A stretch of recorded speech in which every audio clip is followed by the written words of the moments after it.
Hello everyone. Good morning, good afternoon, and good evening to you from whatever time and zone you are watching this video from. I am Ranjan Dhar, co-founder of Nibble Foods. We are a manufacturer of healthy snacks based out of Pune, India.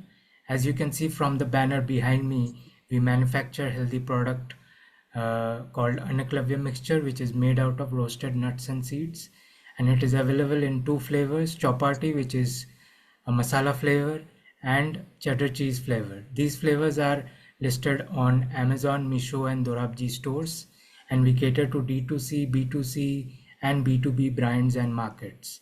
Our products have zero added sugars, zero preservatives, and zero artificial flavors. We have more such healthy snack products in our manufacturing pipeline, so stay tuned for all the updates, and please do support us in our journey of healthy and mindful snacking. So I'm super excited and thrilled to embark on this podcast journey series called Wealth in Health, where we'll be diving deep into the connection between health and wealth with expert insights from doctors, nutritionists, dietitians, and also fitness enthusiasts. We'll explore how investing in your health can boost your energy, productivity, and overall well-being. So tune in for inspiring conversations, actionable insights, advice, and the keys to achieving true balance between your health and your wealth. So with me I have Dr. Radhika Jain, who is a food scientist and dietitian and holds a PhD in nutrition and food technology from University of Delhi. With over 11 years of experience in food science and nutrition technology, she is consultant for food companies and startups and is also very active and a great educator on social media channels. Please do visit her Instagram handle Dumb Down Protein and LinkedIn profile to know more about her and her work. The links are provided in the video description and pinned comment. Welcome, Dr. Radhika ma'am. It's great having you with us today. I'm sure we'll have a blast of incredible knowledge and get to understand various elements of food and nutrition in a much simpler and better way. Thank you, ma'am, for joining.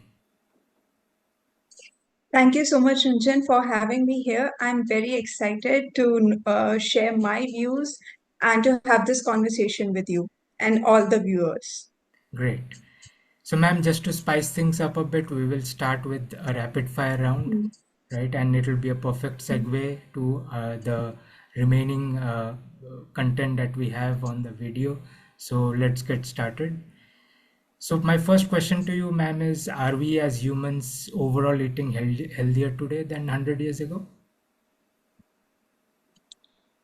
It depends. Many of us are trying to do that, and but still, this question is debatable.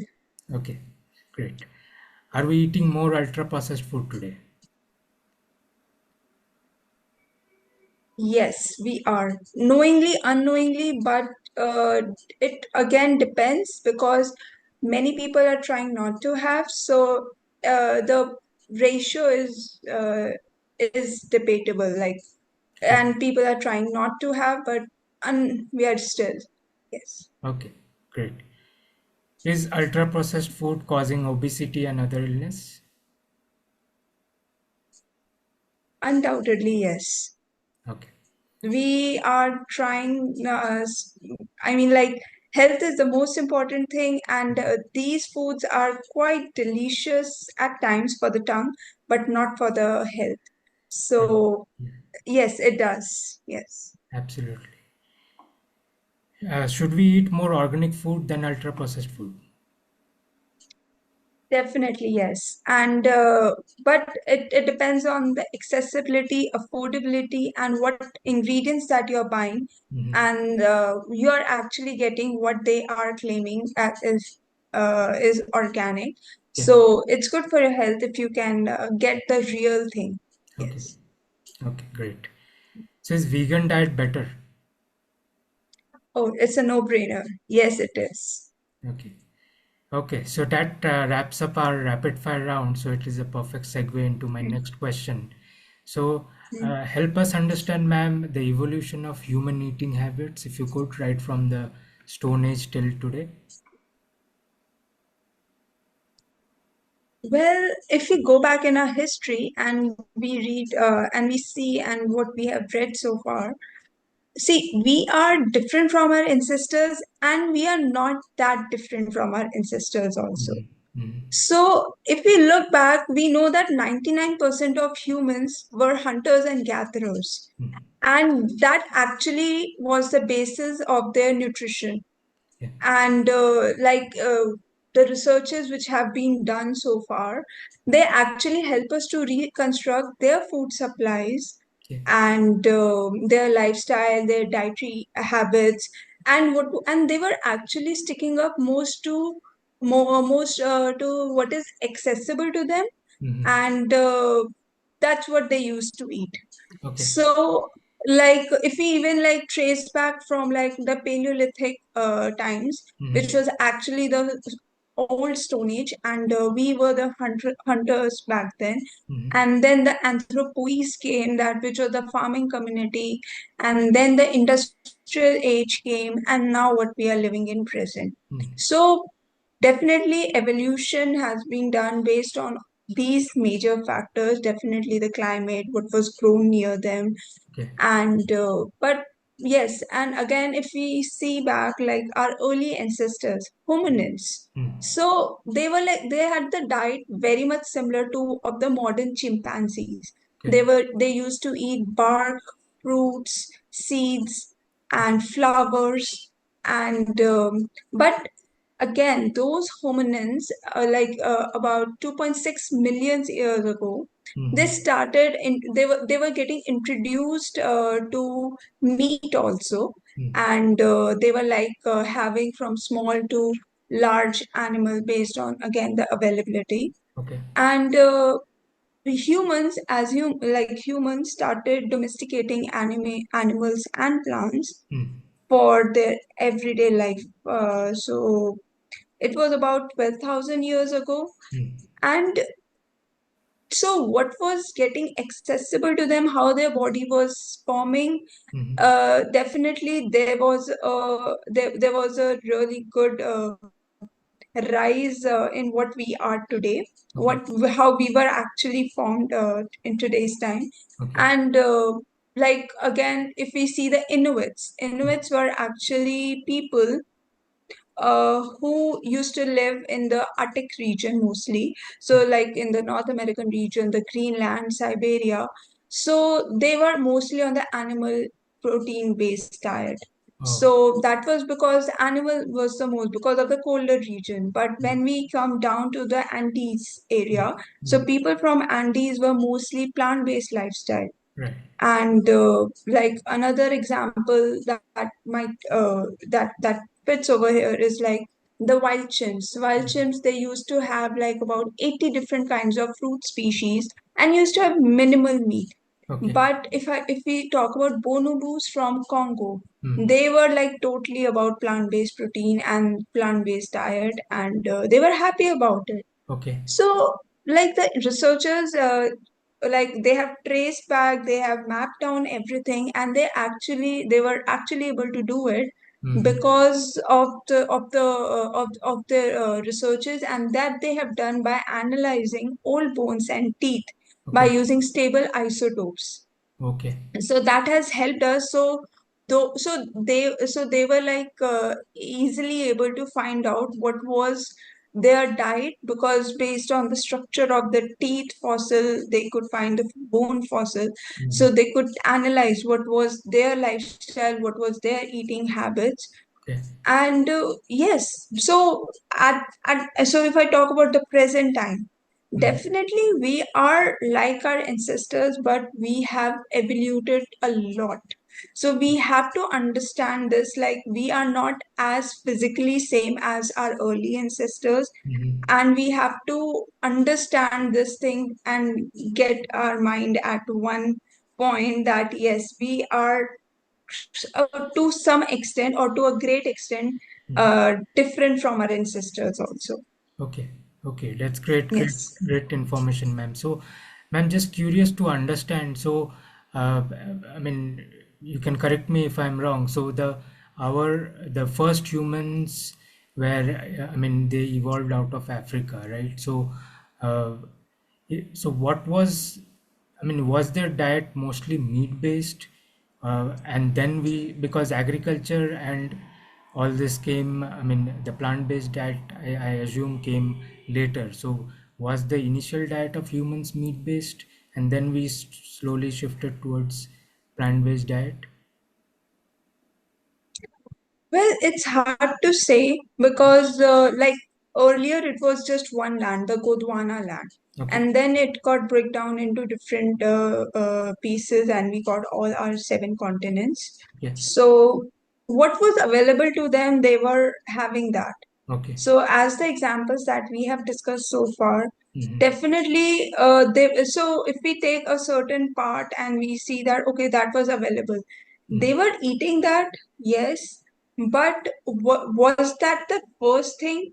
It is still hard to say Okay. because from which part, where it was, uh, we. I think literatures have to like it. It is. It's a Right. ongoing research, I believe so. Yeah, I So. mean, it's always tough to say given what has happened in the past, right? I mean, yeah, and research only comes, I mean, in a certain way, right? So, yeah, I mean, I completely understand that. So, also another question is, like you mentioned, our early ancestors were hunter gatherers, right? So it used to be that whenever they found food, they ate it, right? And if they did not find any food, they used to go, they did not eat. So it was maybe a fasting for 1 or 2 days or 3 days even, right? I mean, whenever they found food. So this terminology gets thrown around a lot today, intermittent fasting. So how do you look at it, intermittent fasting? Well, intermittent fasting is good. You're giving good time to for your stomach to get relaxed. All your system gets channelized. You know what to eat, when to eat, Mhm. and at what time to eat, which is very much required Yeah. for your body and your health. And I mean, with all the food crisis that's happening all around the world, Mhm. that is very important because if you see the social aspect also. Mm. So we have to like have a synchronity between all the aspects, the climate, the social aspect, Mm. uh, your own health. And so, yes, definitely, intermittent fasting is great. Mm. And like even in a few of our religions also, like I think all of them are having, I think I would like to correct myself. Mm. All the religions have something or the other where they do promote fasting Right. in different manner. Right. So like they might be having some kind of a like for a month or Mm. for a few days. So they're just giving, they're just saying in a way that you should give, you should relax your body with all the heavy food that you're consuming, Mm. and like and the very basic diet that you're consuming Okay. throughout that point of time, and give your body some relaxation. Okay. And then you have to change your diet after that, or maybe you can stick on to that, Okay. because this is what I understand. Mm-hmm. Because like in India, or any other part of the world, definitely we see a lot of season change. We do have like for 3 months we have winters, then we have the summers, Mm. spring, Mm. and then the rainy, and so and so forth. Right. Maybe so basically as the season change, our body reacts accordingly. Okay. And generally many people do not give that much importance to those seasons, but I think one should, because your body is also changing, because your temperature, your humidity, your air pressure around you, everything changes. Okay. The amount of sunlight you get, the type of food you get, that's why we say that this is a seasonal vegetable, this is a seasonal fruit. Mm. Mm. And even in pulses, definitely we have storage system nowadays, but yes, we do say that okay, you should have this kind of a dal at this point of time, you should not have this. So everything in a way Mm. tells you or restricts you and makes you aware of what to eat, how to eat in a limited fashion. Okay. So yes, uh, it's a great thing. I mean, everyone can have their own versions because the work schedule is different nowadays for Mm. everyone. Mm. So, but yes, if for your own health, it's a great thing to go with. Right, right. And we can say that in a way the rituals were created in a scientific way, which helped our Very much. body and mind to cleanse properly, right? So what would you say is the optimum Exactly. yeah, so what do you say would be the optimum time to do intermittent fasting? If it's 8 hours, 10 hours, 12 hours, some do even 72 hours, right? So uh, how could you Yeah. measure that? Well, it depends completely on your body and your own willpower, I'll say. Okay. Because definitely, if you Google up, you'll get the very average and a very common intermittent diet. Mm-hmm. You'll get to know how much hours you should fast. Right. But in today's time, we definitely are much more aware Mm. and we are very careful at what time what we eat. Okay. Most of us, many of us, I can say nowadays. Okay. So there is no hard and fast rule that you have to stick on to one thing. Mm. What you can do without harming your own system, Right. it's very important. Right. I think you should consult a good dietitian or maybe a doctor for it so that you can understand as per your body needs, because having a general statement, definitely you can get it online, Right. but if you want a tailor made information for you specifically, Right. definitely you should consult a professional. Right, for sure. Yes, I mean, and also, ma'am, just to, I mean, add a question to it. So, we know that, I mean, I have studied somewhere that as per Ayurveda, uh, I mean, our digestive tract works with the sun, right? So our digestion is at the peak, uh, say around 2 p.m., 3 p.m., and then it slowly dies down after 5 p.m. when the sun sets. So is that something that you align yourself with, or uh, something that you agree with? Well, it's a new concept for me also. I'll read more about it. Okay. Um, on I mean, I don't know this concept to a great extent. So, but if we see that the intermittent fasting or maybe Mm. uh, any fasting generally, Mhm. um, it's hard to say because I Right. think the definitely if it's in the Ayurveda, most of the I mean, like they have a lot of science that is still yet to be discovered, Mhm. and but people who are following it have must be having great reviews for this kind of practice. Right. So, but yes, I'll definitely look into it, Right. and sounds interesting. Yes. Yeah, I mean, the reason why I said so is because, I mean, life on Earth is dependent on the sun, right? So all plants, I mean, human beings, animals, and they work according to the sun. So that's the reason why I asked you that question, and we can definitely talk into more detail about this in our next podcast. So yeah, I mean, thank you for answering that. So my next I mean question, or I mean, out of curiosity to you is, these terminologies get thrown around a lot today, and it's hard to understand whether from where to start and from where to end, right?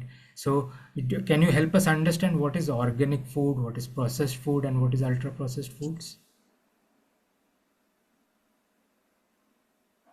Basically, organic foods are products that has been grown out of holistic agricultural practices, Okay. where you focus on the biodiversity, the soil health, the chemical-free inputs, Mm, mm. and where you take an approach where you are responsible and you're answerable to okay. the environment also and to the society also. So Mm, you try to do everything in a very, respectable format.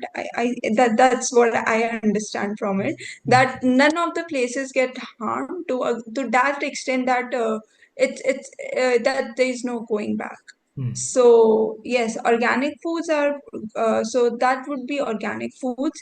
And Government of India FSSAI has actually mm, made it pretty simple for consumers. They have put a logo mm, for all on packets for all those ingredients which are genuinely organic, and that is and with a title underneath it, Javik Bharat.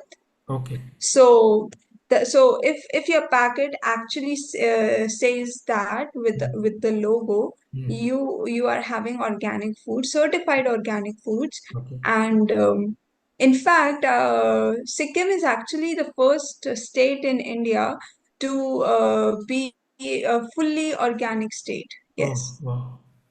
That's So great. Yeah, yeah. So yeah. yeah, So I hope that other states also go fully organic, because at the end of the day, our consumers' health is the most important. right. And then if we go to like processed food, Mm, processed food is not that bad, because we are processing food at each and every stage. Like if you go to the grocery store, you mm, buy bunch of vegetables and you mm, come back home, definitely gonna wash them. It is one of the type of processing. right. Then you're gonna peel it, another processing. Then you're gonna cut it. Then you're gonna cook it. Mm, So processed food, the terminology has been just referred to market brand, packaged product, mm, but it also includes all the processing that you do it at home. right. Right. So definitely, so now if we see like processing could be good also, could be bad also. Mm, So yes, so there is no one answer here to say yes, processed foods are bad. mm, mm, So if you go that all the processed foods, like if I say,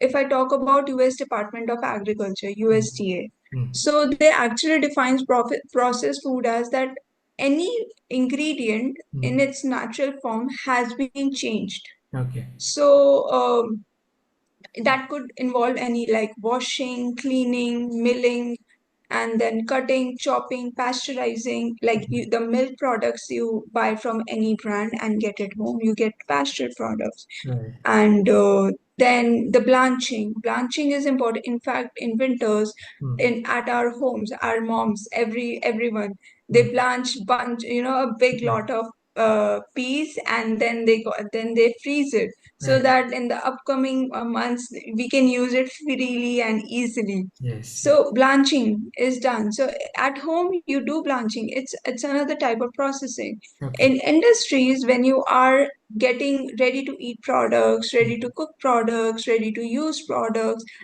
you do require blanching, because otherwise after the technology to process that food has been used, mhm, that might change color, may change the taste and everything. So a certain blanching is required there. right. Right. So everything goes hand in hand.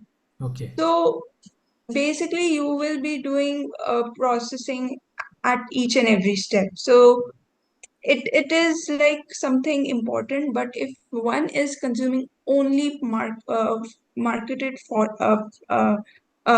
products, Mm, so that can cause a severe health consequence in any stage of life of okay. that person. Right. Like if you are like too much on the breakfast cereals, if you are on the cookies, fruit juices, Right. because they are because it's that's how they are being made. They They are are ultra highly processed addictive. also, They right?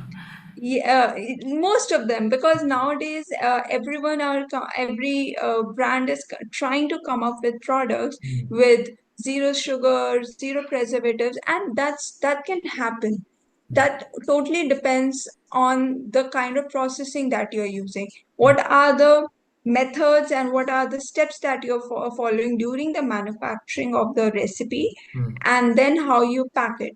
Right. So that can happen, but a lot of products are still out there in the market Hmm. which do not consider these factors. Okay. So that would be, and the nature of the ingredients that are in those under those labeling, Hmm. they require those additives, preservatives, maybe some kind of a seasoning. Because for the seasoning also you need to make sure that after a month or two time that it does not get rancid. You have to make sure, because if you are claiming the shelf life of the product to be about 6 to 8 months, Right. you want your, even on the sixth month, if the consumer is buying it, you would want the person to have the taste of the product as Natural. natural Yeah. and Yeah. as you have made the first day, Correct. on day one. Yeah. So, ultra processed food, yes, they have their own disadvantages. They undergo extensive processing, and they typically contain lots of additives, as we have discussed, artificial flavors, Hmm. colors, sweeteners, preservatives. And but the health part, if I talk about, in a longer run they will cause problem. Like if I talk about women, they may form because women are generally prone to hormonal Hmm. issues very soon. Hmm. So they might get thyroid dysfunction, Right. PMS issues, Right. etc., etc. Right. So, and if I talk about in general, obesity is very common, constipation is very common. Then you have diabetes, you have Hmm. hypertension, and all. So all, and that's why now we do categorize all these diseases or as lifestyle Hmm. diseases. Hmm. Hmm. And when they are together, like more than one, more than two, then we Right. call it as a disorder. Like a person who is obese, having diabetes, and also having a hypertension. It Right. doesn't matter that person has to be around 55. That Okay. person could be at an early age. Right. But why is it happening? Because of the bad because of the unaware, I should say. Right. I mean, like too much consuming of those food items, because they are so addictive Hmm. and people want to have more and more of it. Yes. So even a lot of products which have a lot of health claims, Hmm. like if I talk about protein bars, Hmm. maybe yogurt, some gluten-free cookies and biscuits, Right. veggie crisp, chips that are made from vegetables. Hmm. So if you go behind the label, you're gonna read it. Right. You can find out it's not just the ingredient that's in front of the packaging that made you buy that product. Hmm. If you see that, just to maintain its shelf life, taste and texture, Hmm. whatever the company is trying to provide, Hmm. they are adding so many things which are required to do that. Right. But is, is it something that you want to consume? Hmm. So that is something the consumer should decide. Right, right. Yeah, I mean, reading the label at the back is very important. So, yeah, I mean, uh, so ma'am, I mean, just to sum it up, so whatever our ancestors or hunter-gatherers ate from the wild, that is organic, right? You can say it's organic, right? I mean, today or whenever agriculture started, so whatever we are, even if as simple as soaking almonds, is it's processed, and like you said, washing vegetables, that's all a generic processing method, right? So every food can we can say today is processed, and there is no harm in that. It has to be done. It needs to be done, right? And ultra processed foods are what is chemically manipulated to be preserved or to taste it better, right? And reading the labels behind the food packaging can help us identify those harmful chemicals that go into our body, and also prevent us from I mean, the diseases that you mentioned. And we are seeing a rising case of heart attacks in young people today, right? I mean, even colon cancer. So we can prevent ourselves from those sort of diseases if we start reading the labels properly, right? Yes, Yeah. we can actually eliminate few of these factors because we cannot control all the factors. We can try as much as we can. Correct. Yeah, I mean, as much as we as it is in our hand in the form of food packaging and labels, right? Yeah. So, ma'am, I mean, what would you say is the biggest challenge people are facing in terms of food and health today? Well, that is something to think about, Mm. because if I talk about like, I won't be talking actually about on a global level, Okay. which all the countries are facing, like the Mm. food crisis, food supply, etc. and etc. because of the climate change. Okay. Because countries all over the world are facing a lot of climate disturbances nowadays. Mm. But on an individual level, if I talk about that, Mm. basically, I'll say lack of time, Okay. lack of willingness to do their cooking once in a while. Okay. Everyone has a hectic schedule, definitely, but food is something that for which one is going out and working. Mm. So I think that this is very much important, that one should prioritize food and nutrition for Mm. their own health. Okay. Other stuff can wait, I believe so. Okay. So definitely lack of time, lack of planning, and that too lack of planning timely. Okay. Like generally we used to get very annoyed at times when we were young, Mm. that when our mother when we are having lunch and our mothers immediately pops up with the question, what would you like to have for dinner? Mm. Mm. So we were like, Mom, it's about, we have like around 6, 7 more hours, I guess, Right. maybe 4, 5 hours. So I can we decide this later? Mm. And then she would have said, okay, fine, take your time. But I think this is this is the time that we should actually realize, Right. and all the youngsters, teenagers should realize that we are living in a nuclear family. Most of us are Mm. living in a nuclear family setup. We all have high aspirations. Mm. We do have high ambitions, and we are working day and night for it. But to get to the that to achieve that goal, Mm. basically we need energy every day. Right. So the meal planning is very important, and that is simple meal planning. Right. You can treat yourself once a week. You can have whatever chola bhaturas, pizzas, pastas, anything. Mm. If you want to go into that kind of cook something nice for yourself, for your own family, and just enjoy that time, that meal with them. Right. But every day having all these kinds of things require a lot of efforts and time. Right. And definitely these dishes require specific ingredients also. Right. And having those all the time in your home kitchen is a little difficult. Right. So one has to be mindful here. One has to understand the constraints, the limitations, and the urgency to plan the meal, and that to simple meal. Because watching Instagram or any other platform with all those reels and seeing all those food videos, definitely everybody likes to have those amazing pictures meal, but to prepare that kind of meal, it requires a lot of time. Right. Right. So yes, then one has to look for the lack of nutritional knowledge, because we are bombarded with so much of knowledge from so many sources.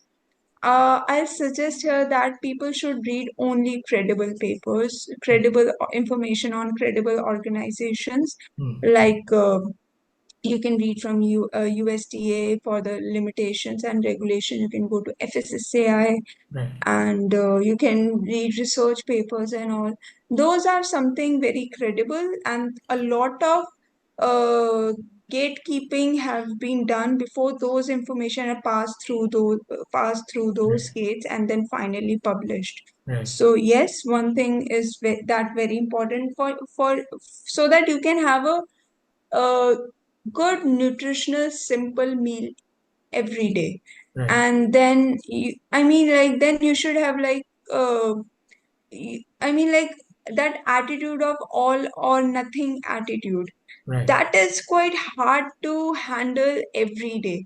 Because I do understand the fact, because most of my clients back time, they used to say that, oh ma'am, we are very excited, we Mm. want to get reduce our weight and all. Definitely that kind of a thing happens to everyone, Okay. but to keep up with it, it takes a lot of time. Right. So try to keep your goals small, simple, and try to attain them one at a time. Okay. Don't try to Put pressure on think a yourself lot and and yeah. try. Right. Yeah, exactly. So don't put pressure on yourself. Don't feel deprived that, oh, I couldn't do it, I can't do anything, you know. Right. You are a human, you will make mistakes, and acceptance is the key here. Right. So for your own health, just one last giveaway thing, what I personally believe is, Mm-hmm. for health, one has to accept what's happening around you Okay. and what's happening within you. Right. So when you have that patience and when you have that understanding of acceptance, Mm-hmm. life becomes much simpler. Right. That's great, ma'am, and great advice. So that was an awesome and riveting chat. So thank you, ma'am, for sharing your knowledge with me and also our audience. And thank you all for watching. Please do like, share our video and subscribe to our channel. We'll be bringing more such healthy and fascinating informational content very soon. So stay tuned for more such videos. Do support us and Nibble Well Foods channel in this health transformation journey that we have undertaken. You can get more information about Nibble Well Foods and Dr. Radhika Jain in the video description below and in the pinned comment. So until next time, stay healthy, stay fit, and thank you so much, ma'am, for giving us your precious and valuable advice. Thank you so much. Happy to be here. Thank you.